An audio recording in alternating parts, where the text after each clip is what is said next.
નમસ્કાર, સિટી ન્યૂઝમાં આપનું સ્વાગત છે। સૌપ્રથમ જોઈએ આજના મુખ્ય સમાચાર।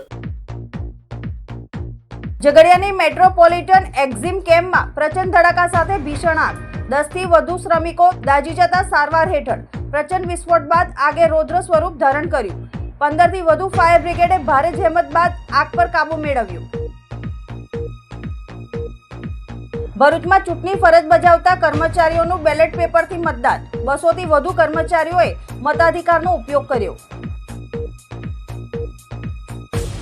ઝઘડિયા જીઆઈડીસીની મેટ્રોપોલિટન એક્ઝિમ કેમ્પ પ્રાઇવેટ લિમિટેડમાં અચાનક ધડાકા સાથે ભીષણ આગ ફાટી નીકળી હતી। ઝઘડિયા ઔદ્યોગિક વસાહતની મેટ્રોપોલિટન એક્ઝિમ કેમ્પ પ્રાઇવેટ લિમિટેડમાં અચાનક પ્રચંડ ધડાકા સાથે ભીષણ આગ ફાટી નીકળી હતી। આ દુર્ઘટનામાં કંપનીમાં કામ કરતા 10થી વધુ શ્રમિકો ગંભીર રીતે દાઝ્યા હોવાના પ્રાથમિક અહેવાલો મળી રહ્યા છે, જેને પગલે સમગ્ર ઉદ્યોગ જગતમાં ભયનો માહોલ સર્જાઈ ગયો છે। બ્લાસ્ટ એટલો પ્રચંડ હતો કે તેનો અવાજ દૂર દૂર સુધી સંભળાતો હતો અને જોતજોતામાં આગે આખી કંપનીને લપેટમાં લઈ લીધી હતી। આકાશમાં કાળા ધુમાડાના ગોટે ગોટા દૂરથી નજરે પડ્યા હતા। ઘટનાની જાણ થતાં ઝઘડિયા, અંકલેશ્વર અને ભરૂચથી ફાયર ટેન્ડરોનો કાફલો તાત્કાલિક ઘટના સ્થળે દોડી ગયો હતો અને આગ પર કાબૂ મેળવવા માટે ફાયર ફાઇટરોની ટીમ ફોમ અને પાણીનો મારો ચલાવી આગ પર કાબૂ મેળવ્યો હતો। સર્જાયેલ દુર્ઘટનામાં 10થી વધુ લોકો દાઝી ગયા છે। ઇજાગ્રસ્તોને તાત્કાલિક એમ્બ્યુલન્સ મારફતે અંકલેશ્વરની હોસ્પિટલમાં સારવાર અર્થે ખસેડવામાં આવ્યા હતા। કેટલાક લોકોની હાલત નાજુક હોવાનું પણ જાણવા મળ્યું છે। ઘટનાના પગલે ઝઘડિયાના ધારાસભ્ય રીતેશ વસાવા કંપની અને જ્યાબેન મોદી હોસ્પિટલ ખાતે દોડી આવ્યા હતા અને ઇજાગ્રસ્તો અંગે જાણકારી મેળવી હતી।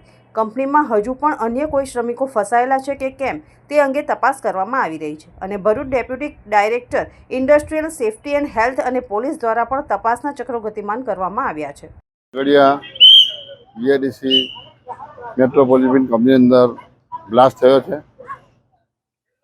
એની અંદર કુલ 15 જેટલા ને ઈજા પામ્યા છે અને એ લોકોની અંદરથી 6 જેટલા ઈસમોને સારવાર હેઠળ બહાર સુરત ને બરોડા મોકલવામાં આવ્યા છે અને બાકીના ઈસમોને આગળ સારી સારવાર મળે અને કંપની તરફથી એમને સારી ટ્રીટમેન્ટ મળે અને જે કંઈ ઈજાગ્રસ્ત પામેલા છે એમને સારામાં સારી ટ્રીટમેન્ટ મળે અને બીજા અન્ય લોકોને પણ કંપનીના જે મેનેજમેન્ટના એક કોઈક આવ્યા છે પણ એમને બી થોડી એ સ્થિતિ સારી નથી। એમને એપી દવાખાનામાં એડમિટ થયા છે। એમને બીપીને એવું પ્રોબ્લેમ થઈ ગયો છે પણ એમને અમે રજૂઆત કરી છે કે ભાઈ સારામાં સારી યોગ્ય રીતના વર્તન મળે, એના લોકોને ન્યાય મળે એ રીતનો અમે રજૂઆત કરી છે।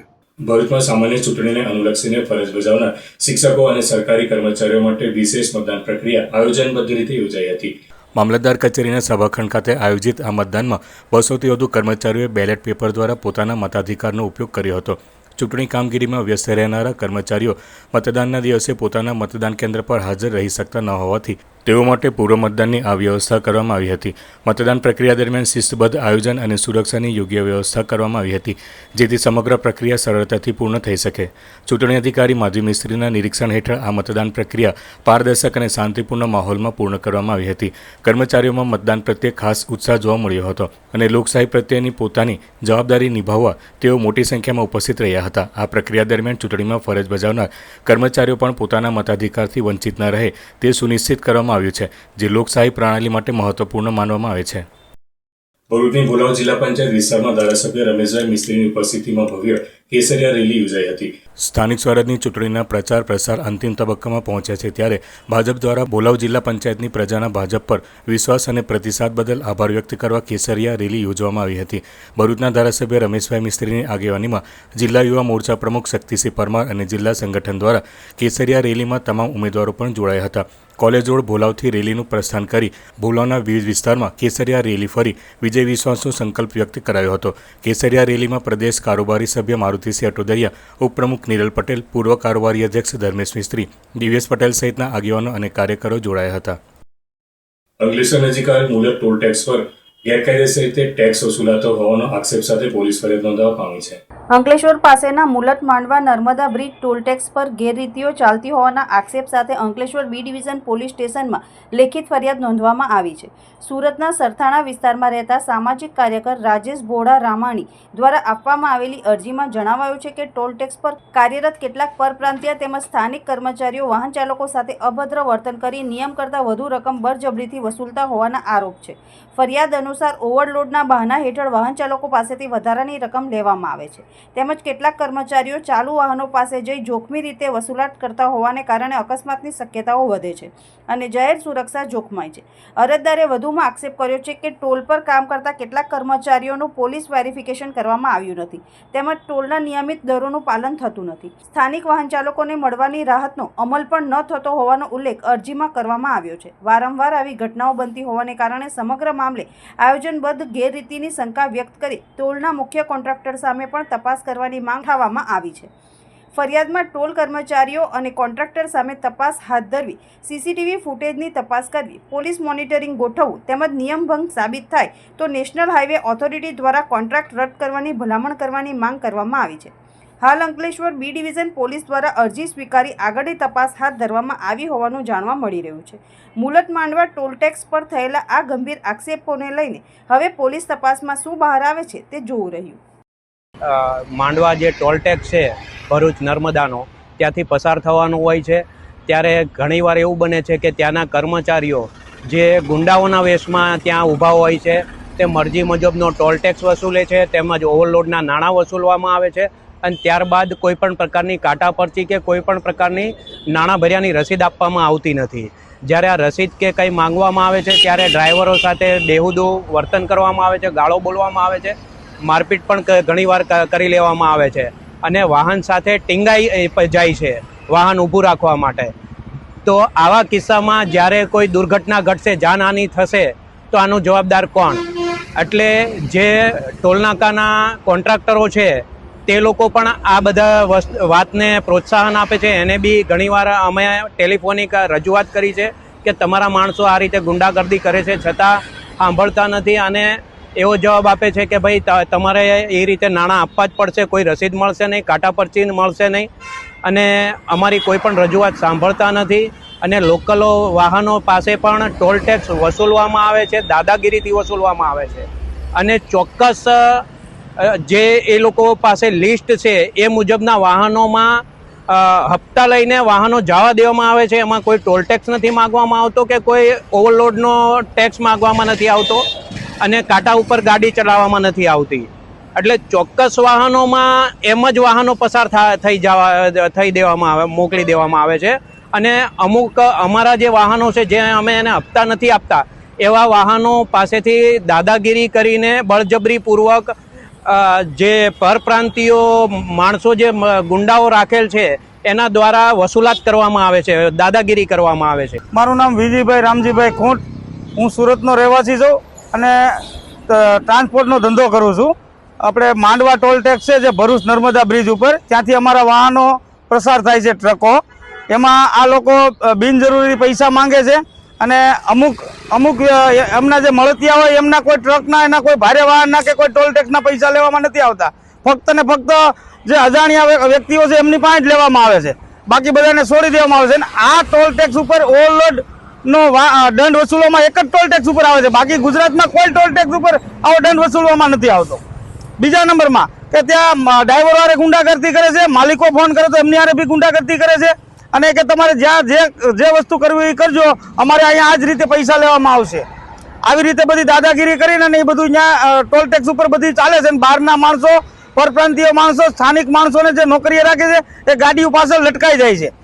એ બી આ વિડીયાની અંદર આવેલું છે, તમને બતાવવામાં આવશે કે એ કોઈ પડી જાય, એની એક્સિડન્ટ થાય, એની જવાબદારી કોની? એમ એ તો અહીંના સ્થાનિક માણસ છે, ગરીબ માણસ છે. ગરીબ માણસનું ટોલ ટેક્સ ઉપર કમ્પ્લીટ શોષણ કરવામાં આવે છે. ભરૂચ જિલ્લાના નેત્રંગ તાલુકાના કાકરકુઈ ગામ ખાતે વિશ્વબંધુ પરિવાર અને વિદ્યાભારતી વનવાસી શિક્ષણ સમિતિના સંયુક્ત આયોજન હેઠળ સર્વજ્ઞાતિ સમૂહ લગ્નોત્સવ યોજાયો હતો. આ મહોત્સવની વિશેષતા એ રહી કે રાજ્યના મુખ્યમંત્રી ભૂપેન્દ્ર પટેલે ઉપસ્થિત રહી નવ દંપતીઓને આશીર્વાદ આપ્યા હતા. તેમના આગમનથી કાર્યક્રમમાં વિશેષ ઉત્સાહનો માહોલ સર્જાયો હતો. મુખ્યમંત્રીએ પોતાના સંબોધનમાં સમાજમાં એકતા, સહકાર અને સન્માનના મૂલ્યોને મજબૂત બનાવવા આવા સમૂહ લગ્નોનું મહત્વ સમજાવ્યું હતું. આ કાર્યક્રમ દરમિયાન રાષ્ટ્રઋષિ ગુરુવર શશી ભાનુ રાજયોગી પણ વિશેષ ઉપસ્થિત રહી નવજોડાઓને આશીર્વાદ આપ્યા હતા, જેમાં સમાજના આગેવાનો, મહાનુભાવો અને તેમજ મોટી સંખ્યામાં ગ્રામજનો ઉપસ્થિત રહ્યા હતા. આયોજનકર્તાઓ દ્વારા નવદંપતીઓને આવશ્યક ઘરગથ્થુ સામગ્રી અને ભેટો આપી તેમની નવી જીવનયાત્રા માટે શુભેચ્છાઓ પાઠવવામાં આવી હતી. આ સમૂહ લગ્ન મહોત્સવે સમાજમાં સાદગીપૂર્ણ લગ્ન અને સામાજિક સમરસતાનો સંદેશ પ્રસારિત કર્યો હતો. हाँ, आदिवासी क्षेत्र में यहाँ पर विकास होवे, सभी बच्चे बच्ची अच्छी तरह से पढ़े, आत्मनिर्भर बने और यहाँ पर प्रदूषण बिना के बहुत सारे उद्यम और उद्योग खड़े किए जाए, ऐसे हमने आज सीएम साहब से चर्चा की है और इस विषय में हम आगे विचार कर रहे हैं कि विद्या भारती शिक्षण समिति के साथ में मिलकर यहाँ पर विकास का अवसर बनाया जाए. પડખે ઉભા રહેતી આ સરકારે સમૂહ લગ્નોને પ્રોત્સાહન આપવા 7 ફેરા સમૂહ લગ્ન સહાય યોજના અમલમાં મૂકી છે. ગરીબ પરિવારોની દીકરીના લગ્ન સમયે કુંવરબાઈનું મામેરી યોજનાથી મામેરું પણ પૂરાય છે. આ સરકાર વંચિત વર્ગો, જરૂરિયાતમંદોની સેવાના સંકલ્પની સાથેની સરકાર છે. આજે અહીં છેવાડાના અને આદિવાસી વંચિત સમાજની દીકરા દીકરીઓના લગ્ન ગ્રંથિથી જોડાવાનો અવસર છે. અંકલેશ્વરમાં વિશ્વ પૃથ્વી દિવસની ઉજવણીના ભાગરૂપે વૃક્ષારોપણ અને પર્યાવરણ ગોષ્ઠીનો કાર્યક્રમ યોજાયો હતો. અંકલેશ્વર ખાતે વિશ્વ પૃથ્વી દિવસની ઉજવણી અંતર્ગત ગુજરાત પ્રદૂષણ નિયંત્રણ બોર્ડ, જીપીસીબી અને અંકલેશ્વર ઉદ્યોગ મંડળ AIAના સંયુક્ત ઉપક્રમે વૃક્ષારોપણ તેમજ પર્યાવરણ ગોષ્ઠીનું આયોજન કરવામાં આવ્યું હતું. આ કાર્યક્રમ અંકલેશ્વરની જયશ્રી એરોમેટિક્સ કંપનીના સંકુલમાં યોજાયો હતો. કાર્યક્રમ દરમિયાન સંસ્થાના હોદ્દેદારો અને ઉદ્યોગકારોની હાજરીમાં વૃક્ષોનું વાવેતર કરવામાં આવ્યું હતું, જેનાથી પર્યાવરણ સંરક્ષણ અને સકારાત્મક સંદેશ આપવામાં આવ્યો. આ પ્રસંગે જીપીસીબીના RO SN અગ્રવાલ, AIAના પ્રમુખ વિમલ જેઠવા, ઉપપ્રમુખ હસમુખ પટેલ, સેક્રેટરી નિલેશ પટેલ તેમજ એન્વાયરો કમિટીના ચેરમેન વાલમજી દેસાઈ સહિત અગ્રણીઓ ઉપસ્થિત રહ્યા હતા. વૃક્ષારોપણ કાર્યક્રમ બાદ પર્યાવરણ ગોષ્ઠીનું આયોજન કરવામાં આવ્યું, જેમાં ઉદ્યોગકારોને ઔદ્યોગિક વસાહતમાં વધુમાં વધુ ગ્રીન બેલ્ટ વિકસાવવા અનુરોધ કરવામાં આવ્યો. ગોષ્ઠીમાં પર્યાવરણનું સંરક્ષણ, પ્રદૂષણ ઘટાડવા માટેના ઉપાયો અને હરિયાળી વધારવાના પ્રયાસો અંગે ચર્ચા કરવામાં આવી હતી. આજરોજ 22 એપ્રિલ એટલે કે અર્થ ડે, વર્લ્ડ અર્થ ડે નિમિત્તે અંકલેશ્વર ઇન્ડસ્ટ્રીયલ એસોસિએશન અને ગુજરાત પોલ્યુશન કંટ્રોલ બોર્ડ દ્વારા અહીંયા આજે આજરોજ આ પટાંગણમાં એટલે કે જયશ્રી એરોમેટિક પ્રાઇવેટ લિમિટેડના જે વૃક્ષારોપણનો કાર્યક્રમ છે તેમાં આપણા RO શ્રી અગ્રાવત સાહેબ અને વિમલભાઈ જેઠવા પ્રેસિડન્ટ તેમજ ઓફિસ બેરર અને આખો સ્ટાફ જયશ્રી એરોમેટિક આ બધાની સાથે આપણે ગ્રીન બેલ્ટ જે છે જયશ્રી એરોમેટિકનો એમાં વૃક્ષારોપણ કર્યું છે અને એક એવો સંદેશ આપવાનો પ્રયત્ન કર્યો છે કે ભારત ભૂમિ એ એક સદાય પૃથ્વીને માતા ગણે છે અને એનું દોહન નહીં પણ એનું સતત જતન કરે છે. આ જતનના ભાગરૂપે અને વસુંધરામાં આપણે કઈ રીતે રહેવું જોઈએ અને આપણી સૂર્યમાળામાં એકમાત્ર ગ્રહ પૃથ્વી કે જેમાં જૈવિક વસ્તુ શક્ય છે અને આ જીવનને સતત ઉજાગર રહે અને એનું પોષણ થાય એવા પ્રયત્ન અને એવા સંદેશા સાથે આ વૃક્ષારોપણનો કાર્યક્રમ કરેલો છે. અસ્તુ વંદે ભારત માતા કી જય. ભરૂચ તાલુકાના કરમાલી ગામ ખાતે ગતરોજ સંધ્યાકાળે દીપડાના હુમલાની ઘટના સામે આવતા ગ્રામજનોમાં ફફડાટ છવાઈ ગયો છે. આ ઘટનાના પગલે કરમાલી સહિત આસપાસના વિસ્તારના રહેવાસીઓમાં ભારે ભય ફેલાયો છે. ખાસ કરીને રાત્રિના સમયે લોકોમાં અસુરક્ષાની લાગણી વધુ ઊંચી બની છે. વારંવાર દીપડાના દેખાવાના બનાવો ભરૂચ શહેરના પૂર્વપટ્ટી વિસ્તારમાં અગાઉ પણ દીપડાના દેખાવાના અને પશુઓના શિકારના બનાવો સામે આવી ચૂક્યા છે. સતત બની રહેલી આવી ઘટનાઓના કારણે ગ્રામ્ય વિસ્તારમાં રહેતા લોકોમાં ચિંતા વધી રહી છે. આ ઘટનાના પગલે સ્થાનિકોએ વન વિભાગ પાસે તાત્કાલિક પગલાં લેવા માંગ કરી છે. દીપડાને પાંજરે પૂરવા માટે વધુ પિંજરા મૂકવા તેમજ વિસ્તારમાં પેટ્રોલિંગ વધારવાની માંગ ઉઠી છે. સાથે જ પીડિત ગોરધન વસાઓને સરકાર તરફથી યોગ્ય આર્થિક સહાય આપવામાં આવે તે પણ રજૂઆતો કરવામાં આવી છે. જય માતાજી. કરમાલીથી મેં દીપકભાઈ રબારી, ગોરધનભાઈ વસાવા છે. એમનો સવારે મને બોલાવા કે દીપકભાઈ આ રીતના દીપડો આવ્યો હતો તો મારા 3 વાછરડા મૃત્યુ પામ્યો છે. એક વાછરડું તો હાલમાં લઈ ગયો છે ને 2 વાછરડા હાલમાં અહીં પડેલા છે. હવે એમની પર એમનું ઘર ચાલતું હતું કે જે ગાયો વહેલી હતી એના બચ્ચા 2 તો હાલમાં દેખાય છે કે માર નાખ્યા છે અને એક વાછરડું દીકરો લઈ ગયો છે. તો સરકાર જો એટલી અપેક્ષા છે કે જેટલી બને એટલી એમની સહાયતા કરે, એમનું ઘરનું તંત્ર ચાલે એવી આશા રાખીએ છીએ. અસ્તુ જય માતા કી જય. ને ફોરેસ્ટ અધિકારીને અમે એ કહેવા માગીએ છીએ બને એટલે અમારા ગામમાં 2 પિંજરાની હજુ પણ જરૂર પડશે. એક તો ફોરેસ્ટ ખાતાએ મૂક્યું છે, ત્યાં એક બકરું લઈ ગયા હતા હાલમાં, પણ અહીંયા પણ એક ફોરેસ્ટ ખાતાના અધિકારીને એવું કહેવા માગીએ કે હજુ એક પિંજરું અહીંયા મૂકી આલે તો આ જે પશુ મરે છે મરે ના ને પકડી જાય જલ્દીથી જલ્દી એવી આશા અમે રાખીએ છીએ. જય માતાજી. વાલિયાના ઘોડા ગામમાં દીપડાએ ભેંસના બચ્ચા પર હુમલો કરી શિકાર બનાવતા મોત નીપજ્યું હતું. વાલિયા તાલુકાના ઘોડા ગામમાં ગુરુવારે તારીખ 23 એપ્રિલ 2025ની વહેલી સવારે દીપડાએ મહેન્દ્રસિંહ ગણપતસિંહ ખેરના ભેંસના બચ્ચા પર હુમલો કરી તેને શિકાર બનાવ્યું હતું. બચ્ચું દોરડાથી બાંધેલું હોવાથી દીપડો તેને ત્યાંથી લઈ જઈ શક્યો ન હતો અને સ્થળ પર જ મારણ કર્યું હતું. આ બનાવને પગલે ગામમાં ભયનો માહોલ ફેલાયો છે. ખાસ કરીને નાના બાળકો અને પશુપાલકોમાં ગભરાટ જોવા મળે છે. ગ્રામજનોએ વન વિભાગ પાસે તાત્કાલિક પાંજરું મૂકવાની માંગ કરી છે. નર્મદા જિલ્લાના રાજપીપળા ખાતે આમ આદમી પાર્ટી દ્વારા જનસભા યોજાઈ હતી. આ જનસભામાં મુખ્ય અતિથિ તરીકે આમ આદમી પાર્ટીના નેતા અને રાજ્યસભાના સંસદ સંજયસિંહે હાજરી આપી હતી. તેઓએ ભારતીય જનતા પાર્ટીના નેતાઓ પર ભ્રષ્ટાચાર આચરવાનો આક્ષેપ લગાવતા કહ્યું હતું કે દેશમાં ભારતીય જનતા પાર્ટીની સરકાર હોવા છતાં આદિવાસી સમાજના વિસ્તારમાં આદિવાસી સમાજ માટે કોઈ કામ કર્યું નથી. આમ આદમી પાર્ટીની સરકાર આવશે તો ગુજરાતમાં અને નર્મદા જિલ્લામાં શિક્ષણ, વીજળી, પાણી અને બસ સેવા જેવી સુવિધાઓ મફત આપશે અને આમ આદમી પાર્ટીને જીતાડવા માટે અપીલ કરી હતી. और जिसको आप विधायक, सांसद और वार्ड का मेंबर बनाते हैं वो आपके सेवक हैं. तो आपकी जिम्मेदारी है, आपको देखना है कौन सी पार्टी आपके लिए काम कर रही है और कौन सी पार्टी आपके साथ झूठ बोल रही है. ये देखने की जिम्मेदारी आपकी है. अरविंद केजरीवाल ने 13 के अंदर चुनाव लड़ा, आम आदमी पार्टी ने दिल्ली में चुनाव लड़ा. हमने कहा हम बिजली फ्री देंगे, हमने बिजली फ्री दिया. हमने कहा पानी फ्री देंगे, हमने पानी फ्री दिया. हमने कहा मोहल्ला क्लिनिक बनाएंगे, दवाएं मुफ्त में देंगे, इलाज फ्री करेंगे. 200 तरह की जांच वहां फ्री होती थी, अल्ट्रासाउंड फ्री होता था. दिल्ली में हमने मोहल्ला क्लिनिक का मॉडल दिया. हमने कहा दिल्ली के अंदर माताओं बहनों के लिए बस की यात्रा पूरी तरीके से फ्री होगी. ये 10-10 किलोमीटर दूर जाकर ये इनके बच्चे पढ़ने जाते हैं स्कूलों में, सरकारी स्कूलों में. इनको सुविधा एक पैसे की नहीं. मैंने देखा हाँ बिजली नहीं टाइम से आ रही, हाँ पानी की सुविधा नहीं, हाँ रोड नहीं बढ़िया. और हमारी सोच थी गुजरात तो बहुत ही सक्षम है.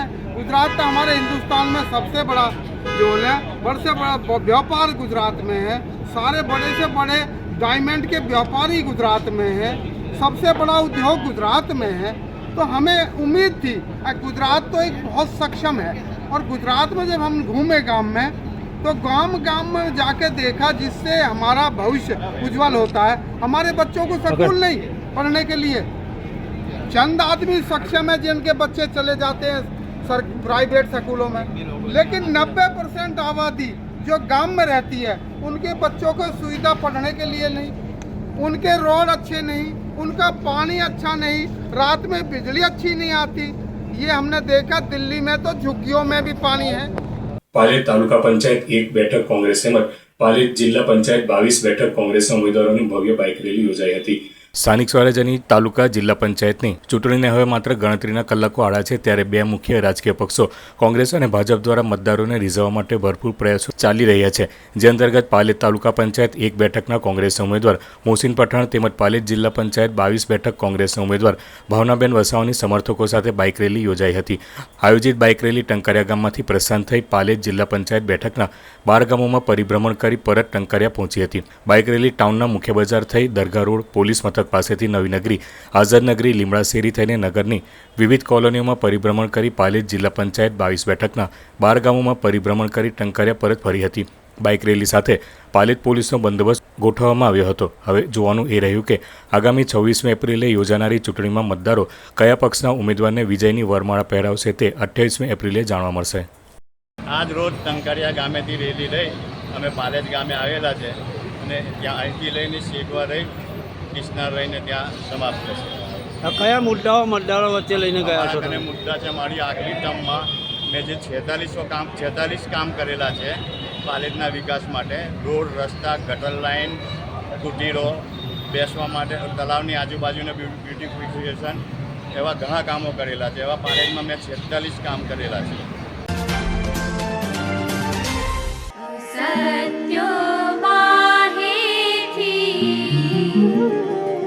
प्रभु परम सत्य तुलई जा अंधारे थी प्रभु परम तेजे तुलई जा महामृत्यु माथी अमृत समीपे नाथ लई जा.